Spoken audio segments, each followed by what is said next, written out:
Good Shabbos, everyone. This week's Likutei Torah Shir, the cookie Shir, is in Nishmas Mנחem ben Rav Yצחק Yivlacht. This week's Shir is Parshas Devarim. The Maimer ציון במשפט תפדה ושווה בצדקה, that the Yidden will be redeemed because of through tzedakah. All the Mamarim and Devarim from now on until we get to are all, as explained by the Rebbe Likutei Torah Devarim, from Devarim and on, all on the subject of tshuva. We're now in Av. Av means Elul Ba. Elul is coming. From El we get to the high holidays, Rosh Hashanah, Yom Kippur, and it's time to tshuva, Alta Ligula. This mimer is a fundamental mimer that the Tzemach Tzedek has elaborated on it more, and then the Rebbe in different years, Tafshin Mem Vav, and different years that the Rebbe explained this mimer even more, and the Tzemach Tzedek has his own kuntras on it specifically. So let's head right into it. There's only two mamarim this week for Devarim. We'll be doing the first one. This in Eksiv, it's written. What it means that whenever Hashem says I'm going to command for you today, it's talking about what day. Every single day is like you should look at it as a new thing, something new. So how we have that the beginning, that the neshamas came down from somewhere very, very high, and they are sourced from before the time of the 6 days of creation, because malachim, they are, it's said ruach piv, that they came from the mouth, from Hashem's mouth, Yisbrach. There are those that say the fifth day, the second day, and those that say on the fifth day, when birds were created, va'of yufaf, and it means birds, it's talking about machal. Va'of ze machal. There's different types of angels, and one of them is machal, is the oaf, because they have wings. The srafim chayes oifna kadosh, as we mentioned, we say it in davening also. That there's the ones of srafim, the fire. Aval b'neshamas, the neshamas, they come from thought, not from piv, like from the mouth, as we mentioned with the angels. They come from thought, and thought is before the 6 days of creation, because as the neshamas, it says from the neshamas of tzaddikim, tzaddikim below tzaddikim, it's not only that brought forth tzaddikim, but tzaddikim, not only tzaddikim as we know tzaddikim, because it's written va'amech kulam tzaddikim, the entire nation are righteous, they are tzaddikim, and them coming to a body is that requires, you read the tzarech aliyah, the body needs to be elevated. To understand this, what's this elevation, as it's mentioned, Belashanahu, this is the thought. How could you be more elevated than the thought? The understanding is that the neshama that was given is pure. Taharahi, and this is the start of davening, of prayer. Gam kodim la'asher yatzar, also before we say, also one of the prayers that we do is asher yatzar. It's also, we say it twice. We can say it after going to the bathroom. We also say asher yatzar under a chuppah, that Hashem created this. Is created. Why we say it then is that Hashem is creating this edifice, this new institution. A husband and wife comes out this institution. But Gemara Parshat Basra says it's in the end of brachos daf samach and beis. Kimitar mishnisa, when somebody wakes up, Omer, what do you say? Elokai neshama shenasata bi.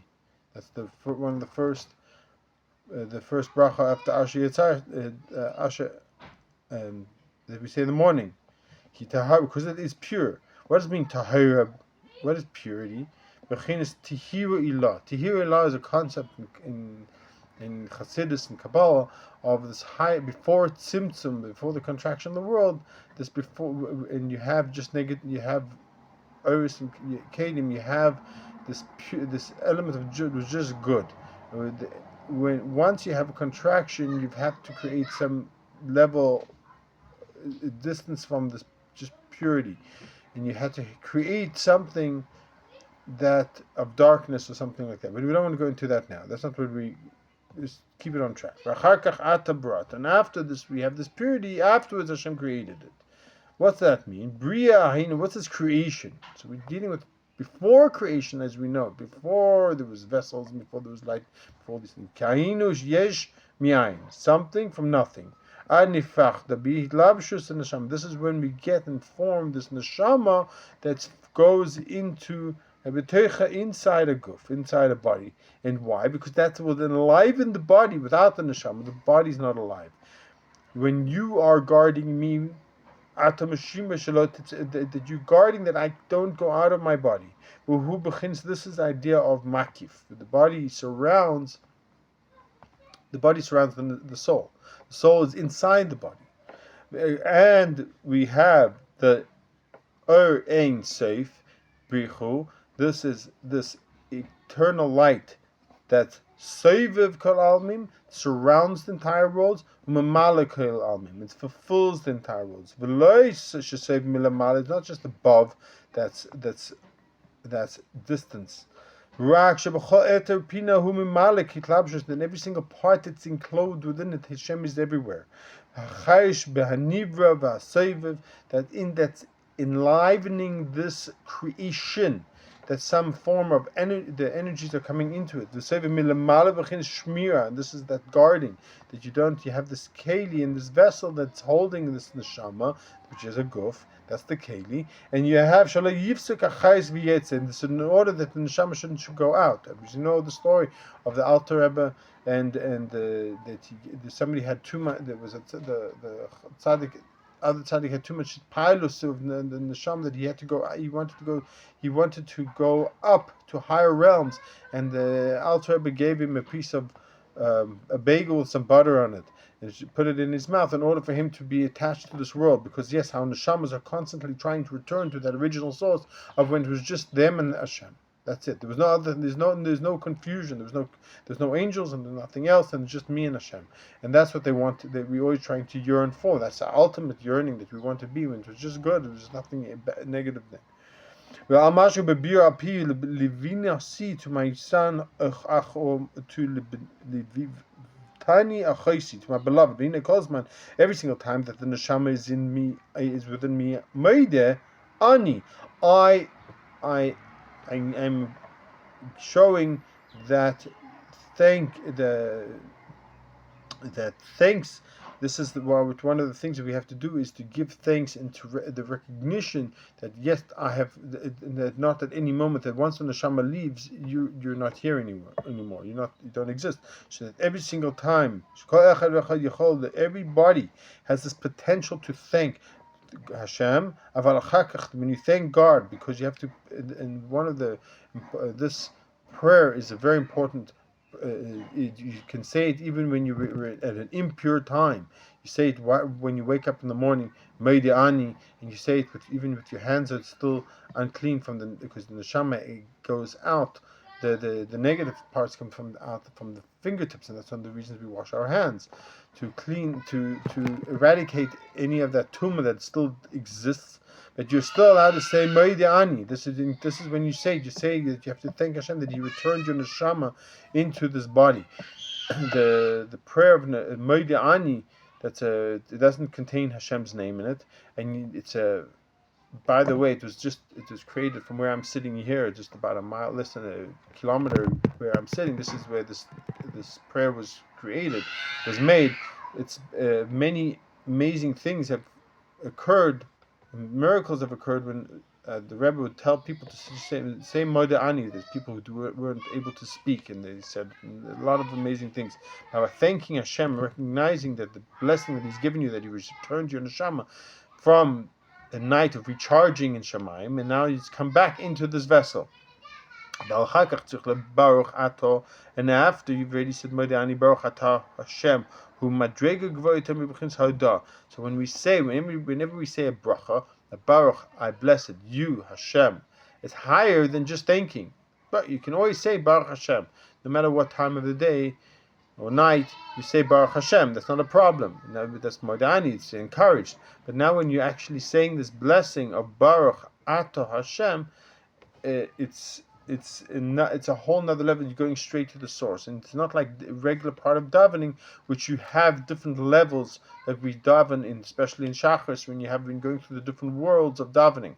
When you're saying Brichas Hanenin, making a bracha on food or a bracha on any mitzvah itself, you are going straight to the top. To understand this, what is this thank? Because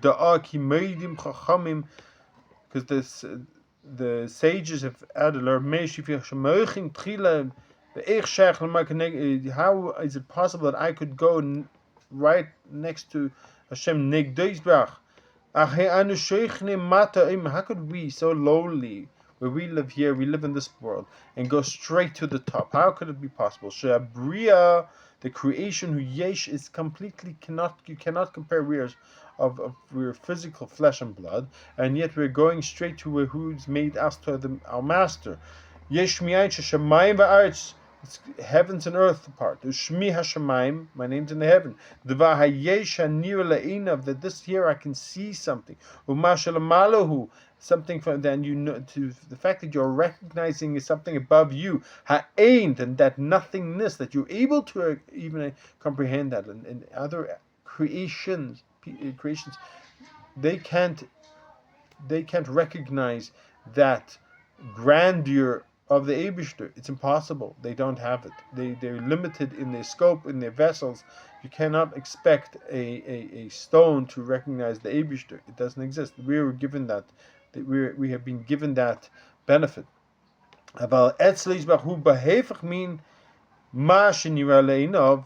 It's not that what you see is completely opposite what you can generalize. Because in Eibishter's eyes, everything is important. And everything that's even lower, it's even higher, he can see it directly. He's the true something. Yes, one of the original questions: how do we exist? Because he is infused. Eibishter is everything. So how do we even exist? That's not the questions asking here. This is why when we say,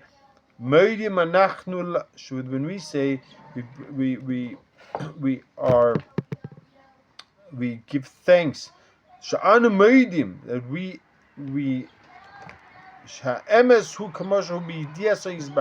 just like that truthful that we know in his, that how he knows it, the emes. Not that we know, we live in a world of sheker and lies. Everything here is a world of lies. But we know that in the world, somebody passed away, so we went to the world, Olam ha'emes, the world of truth. When how he sees the truth that exists into this world, every single one of us, every single one of, every single Jew, everyone can recognize. This is what we're recognizing, that every single Jew can recognize this thing, this recognition that we know that he knows everything is true, not the way that we see it in this world of lies. That even though we see this is very, very far, it's very distant from me, I can't comprehend this. So this, what is this crown that is surrounding us? We have a crown of emunah. This belief that we have, this belief, that we know that Hashem creates the whole world, He's in charge of this whole world. But the blessing, when we say a bracha itself, remember, we thank Hashem, we say Baruch Hashem. It's very important to say it all the time. Something happens, something good, something negative, we always sing Baruch Hashem. When something negative, somebody passed away, say Baruch Dayanemis. You're still blessing Hashem. There's always, when somebody passes away and you have to say Kaddish, what is the Kaddish? You're blessing Hashem. You're blessing Hashem, blessing His name. But here we have the bracha, something else, a blessing of a bracha, which is higher than we said of the Adah, is a revelation, like Yishmael. Even Yishmael understood this. Beni, my son, bracheni, who blessed me. Kach baruch Hashem min ha'olam ad ha'olam. From one world to the next. Shenimshach, even he understood what's higher than he wanted a blessing. That's when somebody accepts a blessing, it's even greater than it is what thanks is. Shenimshach, the word here nimshach is we're drawing it down. We're drawing down from one world that's hidden, this kasya, until the revealed world. Because I want to see the blessing. I want to cash is king. Show me the money. That's what it is. I want to see health, good things from everybody in this world. How is it done? Because in the upper worlds, where is those? We need to bring down those blessings into revealed blessing down here. And to make these things exist, that I blessed you, through what? Mitzvahs and Torah, draw down the revelation into the nefesh. Remember this, the different parts of the neshama. In the highest part, the nefesh ruach chayechida, neshama chayechida. Sorry, that nefesh can never get cut off from the body itself. The nefesh is always hovers around there. That's one of the reasons why we go to cemetery, because we have that nefesh is always, that part of the neshama is still there. So when we have the revelation of that nefesh, and you'll see in Sifra Shetoch Ata Mekir at me, and that's where we're going to see the revelation. We're going to skip here for this is the down over here into Siman Aleph. Now we're going to base. So how do we get to this love? Remember, there were different parts of what am I thanking for. Part of it is I'm thinking, I have this love for the Eibishter.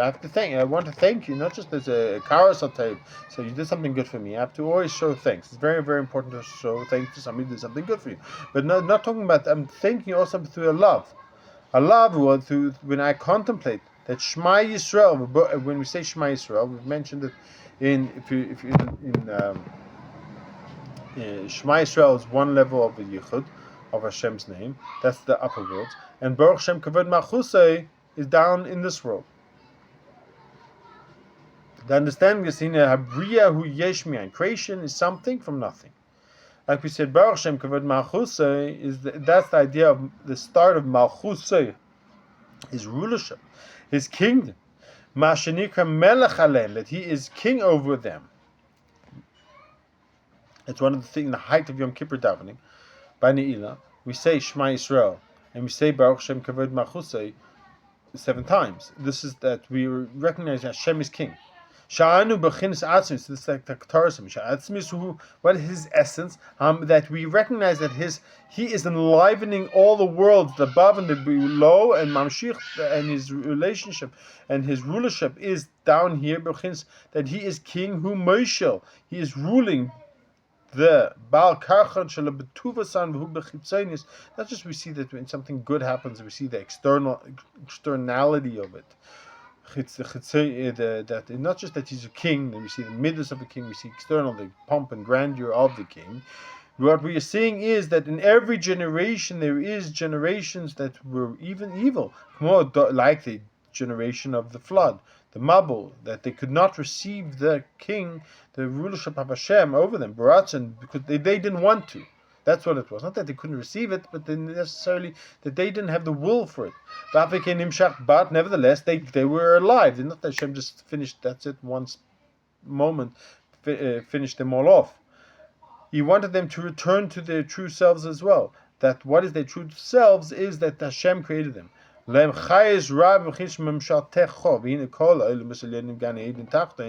all the worlds above and below, we're talking about even the Gan Eden. Gan Eden itself, the lower level of Gan Eden. What happens? This higher Gan Eden, Gan Eden Tachton. We're talking about Gan Eden Tachton. That's an area where you're only getting the enjoyment of Hashem. You have any enjoyment that we have in this world, that it's only a taste and a small sliver of what you can actually, the true enjoyment, what tzaddikim, the neshamas, are sitting above in Gan Eden Tachton, and just enjoying the rays of Hashem over there. That's this wonder that we have from this world. What's the tiny nifla that we have in this world? When you do mitzvahs, you gain. With doing mitzvahs in this world, you gain this enjoyment of it in the next world. What is Gan Eden Elyon? What is occurring in the high level of Gan Eden? That we know that higher and higher levels we can get to. There's no limit. Because it's all every level has Hashem is ruling over that level as well. That's why we haven't Bria. In the world of creation, Yesh mi'ayin, we say it's something from nothing. Ki yisa'avus and because the creations themselves is the start of from shuhu that comes from nothing. There's nothing compared to who Hashem is. Rak b'chin ziv. It's only a spark. It's a spark. It's a ray of light from what the true emanation of light is. And you can see in Parshas that in different places when you have this enclosement of Hashem in each part, it is only standing above them in a surrounding way, makif, just like you not in a way that we see it in other Mamorim. You can look at more internal over there. When a king, for example, a sheshamay, that his name is on them. That's how it is. But when dealing now with Seder Shtalshelus, when you got this contraction that this world was created from, the Seder Shtalshelus, how we ever get everything down, contracted from the highest energies into the slowest point. We have these higher worlds that go down, but in this world is a world of tshuva and masim tevin. This is what we have to do, tshuva and good deeds. Because this is how we draw down the revelation of the essence of the Eibishter, Ein Sof Mamish. That's how you put your heart in this world. You cannot go from one level, Kaf, Akela, Gehenim, and all these Gan Eden. These are, it's not going to be correctly translated. As in some places you're going to say, talking about this Kaf, Akela, Gehenim is hell, because when we're dealing with that is a element of when your neshama passes from this world, has to go through a purification process in order for you to get reprogrammed. So you should not know that you were stuck in the enjoyments of this world, and it has to be reprogrammed for you to recognize the true enjoyment of the world to come. That's what in spirituality, when the less you get your priorities straight. That's what is trying to, those processes work. And even when Mashiach comes, there's certain elements of it as well. We got Nahar Dina, we're talking about the Nahar Dina, Gan Eden Elyon, B'mishpat Harui Lefishu B'chins Memale. That's all called Memale. It's all fulfilling. We're trying to get it into the Kishkistan for everyone to understand what is our true priorities. But in this world, you're able to transform. This is the world that we are able to transform and get into the right path. You can go from a person can be from a rasha to a tzaddik, because you can, by doing tshuva, that means, well, the word tshuva itself means to return, meaning he's going in the correct path. Miyad karega ad shiladina migdash ad et isha amar shehu tzaddik gamar mikudashis. So even from we can see that when a husband and wife, the person when he does tshuva, if he has a thought of tshuva, even though he was a rasha at the time, and now he's going to get married, and he has to have a thought of tshuva, that thought of tshuva is making him be considered a complete tzaddik. That's what we're going to end on there. Hopefully we'll stop over here. Time is up. Everyone have a good Shabbos. Ba'atzlacha.